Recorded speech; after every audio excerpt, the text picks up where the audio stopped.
할렐루야. 오늘도 굿TV에 함께 하시는 여러분들을 예수님으로 사랑하고 축복합니다. 오늘은 이제 예배의 요소 가운데 두 번째인 찬양이라는 것에 대해서 살펴보면서 함께 하면 은혜를 나누기를 원합니다. 성경은 우리들에게 분명히 말할 때 왜 우리가 주님을 찬양하는 이유를 말했으니 주님이 저와 여러분을 창조하신 목적이라고 말했어요. 그래서 이사야서를 말할 때 이사야 43장 1절 말씀에 내가 너를 지었나니 왜 지었냐? 하나님을 찬송케 하기 위함이다. 하나님의 찬송을 부르게 하기 위함이라고 말하며 주님을 찬양케 하기 위하여 우리를 창조했다. 창조했다는 것은 아담과 하와 같이 만들었다는 어떤 그런 모습도 찾아볼 수 있지만 결국 우리를 구원하셨다는 이유로도 살펴볼 수 있습니다. 왜 나를 구원하셨느냐? 하나님을 찬송케 하기 위함이라고 성경은 표현하고 있어요. 결국 나를 구원하셨고 나를 창조하신 목적은 주님을 늘 찬송하기 위함입니다. 이걸 또 다른 것으로 풀어본 게 역시 이사야 43장 7절이죠 7절에서는 주님을 창조하신 목적을 얘기했을 때 하나님의 영광을 위해 창조했다고 표현해요. 즉 21절 말씀과 7절 말씀을 서로 연결해 보면 하나님의 영광이 무엇하는 주님을 찬송하는 것이요, 주님을 찬송하는 것이 결국 하나님께 영광 돌리는 것이라는 것을 성경이 말씀하고 있다는 사실입니다. 그렇구나. 그래서 주님께 영광 돌린다는 것은 주님을 찬양하고 찬송하는 것이라는 것을 말하는 거예요. 자, 그러나 오늘 찬양이라는 부분을 우리가 흔히 알고 있는 곡조 있는 노래라고 하는 어떤 곡조 있는 것만이 찬양이 아니라 우리가 살아가는 삶 속에서 내 입술로 하나님의 살아계심을 고백하고 선포하는 것, 그것도 바로 거룩한 찬양입니다. 꼭 곡조가 있어야만 찬양이 아니고 찬송이 아니라는 것을 우리 먼저 염두에 두면서, 그러면 주님께서 왜 우리를 창조하시면서 왜 우리부터 찬양을 받기를 원하시는가? 앞절의 말씀과 연결되는 부분이지만 다시 한번 본다면 출애굽기 15장 2절의 성경은 분명히 말씀합니다. 나의 힘이 되신 하나님, 나의 구원 되신 하나님, 그분은 나의 하나님이시기에 찬양받기에 합당하다고 말하며 우리 모두 하나님을 높여드릴 것을 말해요. 나의 힘이 되신 하나님이다. 그리고 나의 구원 되신 하나님이시기 때문에 마땅히 찬양을 받기에 합당하신 거예요. 그래서 늘 주님을 찬양하면서 나를 구원하신 은혜에 감사해 찬양이 되고 나의 힘이 되신 은혜에 감사해서 반드시 주님을 찬양해야 될 필요성을 가르쳐 주고 있습니다. 결국 구원받은 자는 감사와 기쁨 속에 있을 것입니다. 이에 야고보 사도는 야고보서 5장 13절의 말씀을 통해서 너희 중에 고난당하는 자가 있느냐? 기도할 것이다. 그러나 즐거워하는 자가 있느냐? 찬양하라! 라고 말하면서 영혼의 기쁨, 즐거움을 찬양으로 표현해야 될 것을 말씀하고 있어요. 그리고 구약 성경 살펴보면 이사야 선지자는 이사야 61장 1절과 3절의 말씀에 여호와의 영이 내게 임하였다. 성령이 내게 임하였다. 그것이 뭐냐? 기름 부음이라고 표현하면서 이렇게 성령이 내게 임하는 성령의 기름 부음을 받은 자는 어떻게 될 것이냐 할 때 여러 가지 많은 것들은 중간절에 보니 찬송의 옷으로 근심을 대신하여 하나님께 영광을 올려드리라. 이것이 너희가 의의 나무임을 증거하는 것이다라고 중요한 말씀하셨어요. 즉 성문용이라는 이 하나님의 사람에게 성령이 임재하시는 것은 예언하는 것도 중요하고 환상 보는 것도 중요하고 귀신 쫓아내는 것도 중요하지만 진짜 성령이 임하신 이유를 뭐라느냐? 근심 속에 있을 때 찬양의 옷을 통해서 근심을 대신하여 기쁨으로 바꾸라고 말합니다. 아멘. 맞아요. 예수님을 나의 구원자로 믿어서 늘 기쁘지만은 않더라고요. 영의 세계에 있을 때 순간순간 근심거리가 있습니다. 그러나 그 근심거리를 무엇으로 이기냐? 찬송으로 이겨라, 찬양으로 이겨라고 말하며 성령이 기름 부으신 이유를 중요하게 말씀하고 있습니다. 여기 있는 주의 종 성곤용이라는 사람은 때로는 기도가 안 될 때가 있어요. 그때는 찬양을 통해서 올려드리며 다시 기도를 회복하는 줄기를 찾아야 성령이 기름 부으신 이후 여러 가지 많은 것들이 있지만 찬송의 옷으로 근심을 대신하라. 그럴 때 영광 받을 자로 택하신 은혜 속에 선다는 것을 말씀하고 있다는 사실입니다. 자, 그러면 우리는 어떻게 주님을 찬양해야 할까요? 자, 성경은 요한복음 4장 24절을 통해서 하나님을 예배할 때도 영과 진리로 성령으로 주님을 예배하라고 말합니다. 기도 역시도 마찬가지입니다.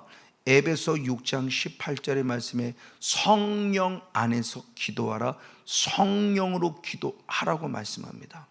그러면 예배라는 공동체, 큰 공동체 그 틀이 성령으로 예배를 한다면 예배에서 기도도 당연히 성령으로 기도할 것만 아니라 찬양, 예배에서 또 하나는 찬양 역시 마찬가지죠. 그래서 고린도전서 14장 15절에 말씀할 때 영으로 기도하고 마음으로 기도하라. 그리고 영으로 찬양하고 또 마음으로 찬양하라고 말하면 역시 성령으로 말미암아 찬양하고 성령으로 말미암아 바로 기도해야 될 모습을 말씀하고 있으니 방금 전에 읽었던 이사야 61장 1절의 말씀과 연결되는 거죠. 성령의 기름 부음 받은 우리는 찬송에서 근심을 대신하는 자, 즉 영으로 주님을 찬양해야 돼요. 그러면 성령의 통치를 받는 자의 삶은 늘 성령의 통치를 통해서 우리 입술의 열매를 맺어야 되는데 무엇으로 입술의 열매를 맺느냐? 찬미의 제사로 입술의 열매를 맺으라고 히브리서 기자는 히브리서 13장 15절에 말씀하고 있어요. 즉 우리 입술에 늘 찬양에 떠나지 아니하는 우리 입술의 영원한 고백의 모습이 주님을 높여 찬양하고 나를 구원하심에 찬양하고 바로 나의 힘이 되신 여호와를 찬양하는 입술 될 것을 말씀하고 있습니다. 그리고 영으로만 찬양하는 것 실제로 우리 삶 속에서 때로는 악기로도 찬양하고 때로는 춤추며 찬양하고 때로는 손뼉 치며 찬양으로 말하고 있죠. 그래서 대표적으로 시편 150편 3절 4절의 말씀에 보면은 나팔 소리로 주님을 찬양하며 수금으로 찬양하며 소고치고 찬양하며 춤추며 찬양하며 라고 말하며 악기와 더불어 춤추며 찬양할 것을 말씀. 이게 기쁨을 표현해 드리는 겁니다. 세상의 춤이 아니에요. 세상 사람도 노래방을 가면은 덩실덩실 춤추며 펄쩍펄쩍 뛰며 자기 기쁨을 표현하고 있다면 예수 믿는 우리는 더더욱이요, 더구나 성령 안에서 찬양, 악기를 통해서 그리고 춤추며 찬양하고 시편 47편 1절의 말씀은 손바닥을 치며 즐겁게 주님을 찬양으로 쓰니 우리의 몸으로 우리의 손뼉을 치며 악기를 동원해서 영으로 기쁘고 즐겁게 찬양할 것을 말씀하고 있습니다. 이렇게 춤추며 기쁨을 찬양하는 대표적인 자가 누구냐? 다윗이죠. 다윗이 하나님의 언약궤를 가져오매 오벳 에돔의 집에 잠깐 머물렀을 때 하나님이 큰 축복 주는 것을 보면서 이제 담대하게 그 언약궤를 예루살렘으로 모셔드리는 과정 속에서 사무엘하 6장 14절의 말씀에 여호와 앞에서 힘을 다해 춤을 췄다고 표현합니다. 어느 정도로? 바지가 내려갈 정도로, 그것도 모를 정도로 기뻐 춤췄어요. 사람 앞에서 아니에요. 여호와 앞에서. 무엇으로? 성령을 힘입어. 그러니까 부끄러운 줄 모르고 덩실덩실 하나님의 언약궤를 영접하고 맞아들이며 덩실 춤춘 바로 모습을 살펴보게 됩니다. 이와 같이 다윗은 찬양하는 자예요. 노래하는 자예요. 그래서 왕이 된 이후에 여러 가지 많은 일, 좋은 일 했지만 레위 사람들을 모으는데 그 가운데서 노래하는 자를 세워서 찬양으로 영광 돌리를 했던 것을 말씀은 기록하죠. 그래서 역대상 15장 6절의 말씀에 노래한 자를 세웠고 악기를 울려서 즐거운 소리를 크게 내라고 말씀하며 노래한 자를 통해서 찬양으로 영광 돌리는 다윗의 모습을 보아요. 그것을 직접 목격한 그의 아들 솔로몬 역시 드디어 성전을 지었어요. 성전을 지은 이후에 무엇에는 역시 똑같이 노래하는 자들을 세웠고요, 노래하는 자를 세울 때 놀라운 일이 벌어졌으니 여호와의 전에 구름이 가득했다는 놀라운 일이 역대하 5장 13절 말씀에 기록합니다. 성전에서 찬양은 노래할 때 하나님의 놀라운 은혜 가운데서 아주 중요한 모습이 여호와의 영이 가득했다 그래요. 그러면 여호와의 영이 가득한 게 뭐냐? 역시 이어서 역대하 5장 14절의 말씀을 통해서 보면은 하나님의 영광이 성전에 가득했다라고 말하며 하나님의 거룩한 임재가 얼마나 통했는지 그곳에 도저히 서서 섬기지 못할 만큼 휘청거릴 만큼 성령의 강력한 역사가 기름 부어진 현장이 되었다. 무엇을 통해서? 찬양을 통해서, 노래를 통해서 되어졌다고 말해요. 근데 놀랍게 이 솔로몬의 성전, 찬양을 통해 영광이 가득했던 성전이 그만 불타 없어집니다. 예레미야서 그냥 성전이 불탔다고 말하지만 이사야서는 조금 더 구체적으로 말했어요. 그래서 이사야서 64장 11절의 말씀에 주를 찬송하던 우리의 거룩하고 아름다운 성전이 불에 탔으며 그러므로 우리의 즐거웠던 것이 다 황무했다고 표현하며 하나님의 성전이 불타 없어졌으니 그 성전이 뭐냐? 주님을 찬양함으로 말미암아 영광이 가득했던 곳이에요. 오늘 이제는 우리의 몸과 마음이 성전입니다. 몸과 마음의 성전이 찬양을 통해서 성령 충만한 가운데 있기를 주님으로 간절히 축복하고 축원을 드립니다. 혹시 마음의 성전이 찬양이 떠나감으로 말미암아 내 마음의 성전이 황무한 상태에 있지는 않은지요? 맞습니다. 이런 부분이 있을 때 하나님은 다시 바벨론의 70년 동안 포로된 이스라엘 백성을 다시 한번 회복시켜 주시죠. 그래서 수르바벨을 통해 성전이 지어진 이후 제2차 포로 귀환 때 에스라가 올 때 에스라 혼자만 오지 않고 제상을 비롯해서 노래하는 자를 비롯해서 문지기를 비롯해서 몇몇이 예루살렘에 올라와 성전의 가치를 바란 것을 성경이 말씀하고 있으니 에스라서 7장 7절에 성경은 분명히 말합니다. 혼자가 아니었습니다. 성전이 회복되었습니다. 무엇이 활기차느냐? 찬양이 살아있기를 원하고, 기도가 살아있기를 원하고, 예배가 살아있기를 원하고, 감사가 살아있기를 원할 때 찬양하는 자, 노래하는 자를 불러서 그들을 세웠다는 사실이 이게 중요한 영적 교훈을 주고 있습니다. 그리고 더 나아가 마지막 때 구약 시대의 마무리 짓은 느헤미야 역시 마찬가지죠. 3차 포로 귀환을 하면서 느헤미야 역시 다시 돌아올 때 느헤미야 7장 1절의 말씀에 보니 무너진 성벽을 쌓았고 무너진 불타 없은 성문을 다 건축했어요. 그리고 건축할 때 그냥 건축으로 끝남이 아니라 바로 노래하는 자들을 세웠다라고 표현해요. 자, 성전을 지키는 성벽이 완성이 됐고 성전을 지키는 성문이 완성이 됐을 때 노래한들을 세워서 다시 성전의 가치를 바라게 만들었다는 거예요. 그리고 우리의 몸과 마음의 성전 역시 마찬가지예요. 그래서 사도 바울도 신약에도 똑같은 말씀을 했으니 골로새서 3장 16절의 말씀에 하나님의 말씀이 우리 속에 풍성히 거했다고 표현해요.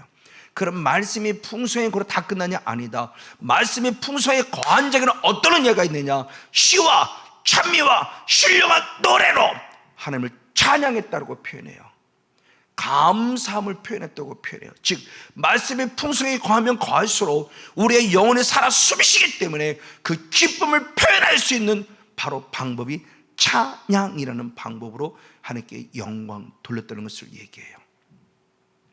말씀은 풍요로운 것 같은데 찬양이 없으니까 건강한 신앙이 아닙니다. 찬양은 있는 것 같은데 말씀이 풍요롭지 않습니까? 역시 건강한 신앙이 아닙니다. 말씀이 풍요로우면 말씀이 풍요로운 것만큼 찬양에 살아 숨쉬어서 건강한 교회를 이루어야 되고 건강한 몸과 마음의 성전을 이루어야 돼요. 찬양이 있는 자입니다. 맞습니다. 이 은혜를 통해서 우리에게 말씀해 주고 있을 때 그럼 찬양이 과연 언제 찬양을 드려야 될 것인가? 시편 기자는 시편 104편 33절의 말씀에 내가 평생토록 주님을 찬양하며 내가 살아있는 동안 늘 주님을 찬양하겠다는 아주 신실한 신앙의 고백을 해요. 내가 살아있는 한, 즉 내가 호흡을 하는 한, 내 영이 살아있고 내 육이 살아있는 한 나는 늘 주님을 찬양한다는 거예요. 그래서 시편 기자는 시편 150편으로 시편을 마무리 짓는데, 그 마무리 짓는 맨 마지막 절 시편 150편 6절의 말씀을 통해서 귀한 명령을 선포합니다. 호흡이 있는 자들아, 너는 여호와를 찬양할지어다. 아멘. 호흡이 있는 자, 즉 생명이 붙어 있는 자, 아직은 내가 호흡하며 움직일 수 있는 자, 반드시 그 사람은 무엇하냐? 주님을 찬양하라요. 주님 앞에 찬양으로 영광 올릴 것을 말합니다. 그러면 하나님은 왜 이렇게 찬양을 좋아하실까? 왜? 찬양에는 역사는 힘이 있기 때문입니다. 그냥 노래 불렀다, 그냥 하나님을 찬양하고 높여들었다, 이것으로 끝나지 않아요. 나의 힘이 되신 여호와여, 내가 주님을 찬양합니다. 아멘. 왜요? 거기는 힘이 있어요.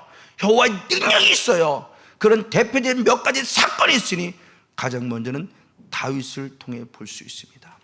다윗이 하루 목동으로 있습니다. 그때 당시에 왕이 사울이라는 왕입니다.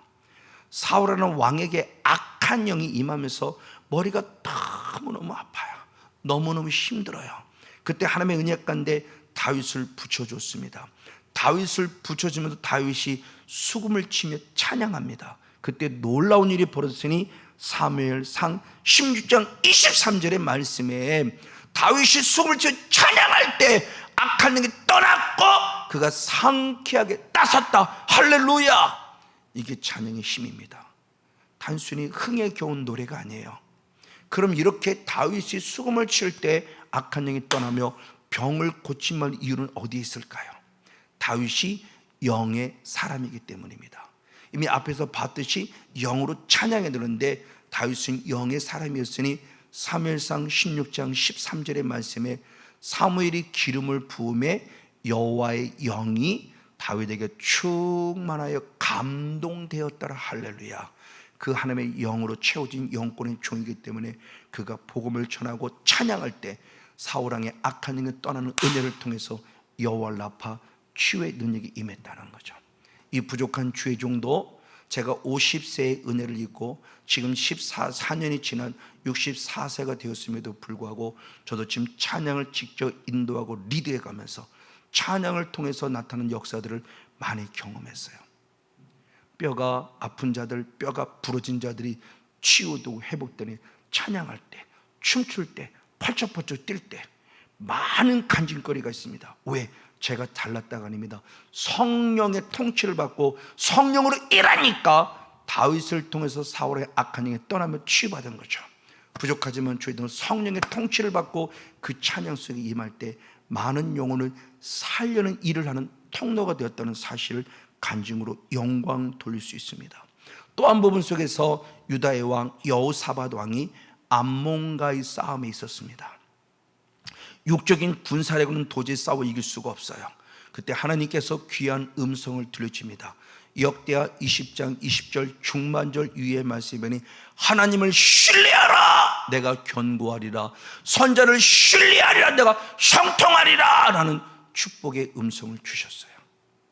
그리고 그들에게 명령합니다. 군대 앞에 노래하는 자를 앞세워라. 지금 군사력을 가지고 싸워도 이기느냐 마느냐인데 군사는 뒤에 있고 그 앞에 찬양하는 자를 앞세우라는 말을, 이것을 어떻게 받아들일까요? 주님께서 신뢰하라는 먼저 말씀을 주셨어요. 하나님을 신뢰하고 그 말씀을 증거하는 선자를 신뢰하라. 그럼 내가 견고할 것이고 형통하리라. 근데 감사하게 여호사밧을 비롯한 모든 이스라엘 백성들이 순종했습니다. 그리고 그 찬양과 노래가 시작될 때 어떤 일이 벌어졌는가? 놀라운 일이 벌어졌으니 바로 역대하 20장 20절 말씀에 놀라운 일이 벌어지기를 바로 노래와 찬양이 시작될 때에 라고 말합니다. 찬양이 시작될 때에 복병들을 통해서 모압과 암몬을 비롯한 숨어있는 모든 족속을 다 침으로 말미암아 완벽한 승리를 거뒀다는 사실을 성경이 기록하고 있습니다. 맞습니다. 이것은 어떻게 됐을까요? 역대하 20장 21절 말씀에 노래하는 자를 택하여 군사 앞에 세우라고 하는 말씀에 순종한 거예요. 왜? 하나님을 신뢰했고 선지자의 말을 신뢰했기 때문에. 이 신뢰가 믿음의 순종이었어요. 아무리 육적으로 부족해 보여도 하나님이 영으로 일하시는 바가 있으니 찬양을 통해 일하시는 역사가 있었어요. 오늘 저 여러분도 모든 부서에 부족함이 있습니까? 주님을 신뢰하십시오. 그리고 선자를 신뢰하십시오. 그리고 그의 말씀을 통해서 찬양을 할 때 찬양을 선포하십시오. 찬양을 함께 영광을 돌리십시오. 그럼 영의 세가 실제화돼서 천군천사가 파송돼서 나를 막고는 원수들을 물리침으로 말미암아 당등에 떳떳하게 승리케 하는 승리 열매를 얻어낼 수 있다는 것을 성경이 가르쳐 줍니다. 맞습니다. 그럼 이렇게 찬양, 영적 싸움, 전쟁에서 승리했을 때 이것이 오늘 갑자기 이루어진 일이 아닙니다. 이미 아브라함 때 이루어진 일입니다. 아브라함이 조카 롯을 비롯해 많은 하나님의 사람들을 뺏겼을 때 그들과 다섯 족속들을 연합군을 싸워 이기죠. 그리고 이기고 돌아왔을 때 예수님을 예표하는 멜기세덱의 중요한 얘기를 합니다. 창세기 14장 20절의 말씀에 내 대적을 내 손에 붙이신 하나님을 찬송하라 라는 명령을 선포해요. 그 대적을 네 손에 붙이신 하나님을 찬송하라. 그랬을 때 아브라함을 통해 이미 명령이 내려와졌고 그 명령이 지금까지 연결돼서 많은 하나님의 사람들은 주님을 찬양했고 영광 돌렸으며 전쟁마다 승리한 것을 볼 수 있게 됩니다. 이것이 오늘 우리 속의 역사하면 영적 전쟁으로 우리가 그 말씀을 적용시켜 볼 수 있겠죠. 맞아요. 그럼 그 찬양을 이유는 뭐냐? 사무엘상 17장 47절 말씀을 통해서 보면은 전쟁은 여호와께 속함을 알고 믿고 있기 때문에 그래요. 반드시 승리케 하나님을 찬양하는 겁니다. 나의 힘이 되시는 여호와여, 나의 구원 되시는 여호와여, 전쟁은 주님의 손에 속하였으니 영광을 받으시오 찬양할 때 놀라운 일이 벌어진 것을 성경을 통해서 보게 됩니다. 그리고 신약시대 들어서도 마찬가지죠. 바울이 억울하게 점치는 여인의 귀신을 쫓아내 주고도 억울하게 좋은 일하고도 감옥에 갇혔어요. 감옥에 갇혔을 때 사도행전 16장 24절의 말씀에 손과 발 모든 것이 착고로 꽉 묶여져서 전혀 도망할 수도 없고 꼼짝할 수도 없는 바로 그런 순간입니다. 그때 바울은 하나님께 원망하지 않았습니다. 하나님, 내가 이런 일을 해도 왜 이렇게 감옥에 갇힙니까? 원망하지 않았다는. 그럼 뭐 했냐? 찬송했다고 말씀하니 사도행전 16장 25절의 말씀에 바울과 실라가 기도하며 찬양했을 때 속으로만 찬양한 게 아니에요. 모든 죄들이 듣도록 크게 찬양했어요. 왜? 힘이 되고 구원되는 여호와를 찬양할 때 속으로 찬양하는 게 아니고 소극적으로 찬양하는 게 아니고 작게 찬양합니다. 당당하고 떳떳하게 주님을 찬양했어요. 아멘. 그때 놀라운 일이 벌어졌죠. 역시 이어서 사도행전 16장 26절 말씀에 옥터가 지진해서 움직여졌고 그를 통해서 모든 문들이 다 열렸고 그리고 지금 바울을 통해 모든 사람을 묶었던 착고들이 철거덕 풀려지는 은혜를 경험하던 아멘 할렐루야. 원래 찬양했을 때 감사가 있을 때 기쁨이 있을 때 우리를 묶었는 인생의 착고는 풀릴 줄 믿습니다. 그리고 더 나아가 바로 너무나 잘 아는 사도행전 16장 31절 말씀에 그 간수들을 구원하는 주 예수를 믿어라. 그러면 너와 내 집 구원자들은 구원의 역사를 이루는 완벽한 승리를 거두었습니다. 할렐루야. 이게 바로 찬양의 힘입니다. 그러기에 요한계시록의 마지막 시대에 하나님의 나라도 오직 찬양밖에 없어요. 그래서 대표적으로 요한계시록 5장 13절의 말씀에 모든 만물이 보좌에 앉으시는 어린 양에게 찬송과 존귀와 영광 능력을 세세토록 돌릴지어다라고 말하며 오직 하나님의 나라에서는 주님을 찬양하는 영광의 열매가 있음을 말씀합니다. 맞습니다. 이렇게 찬양할 때 아까도 말씀을 드려 다시 한번 반복하면 역대하 바로 5장 13절 14절의 말씀에 여호와의 영광 성의 임재가 가득한 역사를 이루어냅니다. 우리의 몸과 마음의 성전이 바로 성령으로 채워지는 것이죠. 왜요? 그래서 주님을 높여 찬양할 때 마지막 시편 27편 6절의 말씀에 내 머리가 나를 둘러싼 원수의 들리리니 할렐루야. 원수 앞에 높이 세워주시면서 그 장막에서 즐거운 제사를 드리고 노래하여 여호와를 찬송하리다 할렐루야. 마음의 성전 안에서 원수와 싸워 이김을 기뻐하며 늘 성령으로 충만한 가운데 주님을 찬양하는 영광의 주인공 우리 모두가 되어지기를 예수님으로 간절히 축복하고 축원을 드립니다.